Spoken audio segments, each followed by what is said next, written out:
આ બિલાડીના બચ્ચાને શું થયું? કેમ ઠેકડા મારે છે આટલા બધા? હેલો ગાઈસ, સ્વાગત છે તમારું આપણા મિની બ્લોગમાં. આપણે ખેતરમાં વાવવાનું છે. જો હું તમને બતાવું, એ ખેતર છે ને આખે આખું આપણું ખાલી પડ્યું છે વાડીમાં. તો આ વાડીમાં જે વસ્તુ વાવવાની વસ્તુ હું તમને ખબર હોય તો કોમેન્ટ કરી દેજો, બરાબર. પછી હું આની પાસે આવ્યો ત્યાં તો આની પાસે મીંદડીની બચ્ચું રમતું કરતું હતું. મેં કીધું આ કેમ ઠેકડા મારે, શું થયું છે આને? પછી મને યાદ આવ્યું, ઓહો, મેં કીધું ટાઢ બહુ છે ને, ટાઢ ઉતારતું લાગે છે ભાઈ, બીજું કાંઈ નથી. મેં કીધું ઘડીક વાર ત્યાં હું ઊભો રહ્યો. મેં કીધું કરે હે હું વરી હંતાઈ જાય, વરી ઠેકડા મારતું આવે. મેં કીધું ભલે રમતું કરે. પછી હું ત્યાંથી નીકળી ગયો. મેં કીધું હાલો એ ભલે રમતું કરે. કેમ બાકી રમતું કેમ કરતું હતું? એ જોરદાર કરતું હતું ને.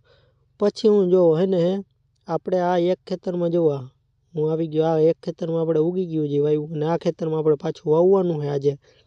ટ્રેક્ટરની વાત જોતો તો મસ્ત મજાનું ટ્રેક્ટર આવી ગયું. એમાં આપણે બી નાખી દીધું ને પછી હું આવી ગયો સાંયે.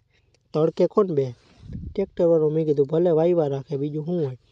એ એની રીતે વાવતો હતો અને પછી હું તો ભલે વાવ્યા રાખે. મેં બાકી વ્લોગ તમને સારો લાગ્યો હોય તો લાઇક, શેર, કોમેન્ટ અને ચેનલમાં નવા હોય તો સબસ્ક્રાઈબ કરવાનું ન ભૂલતા.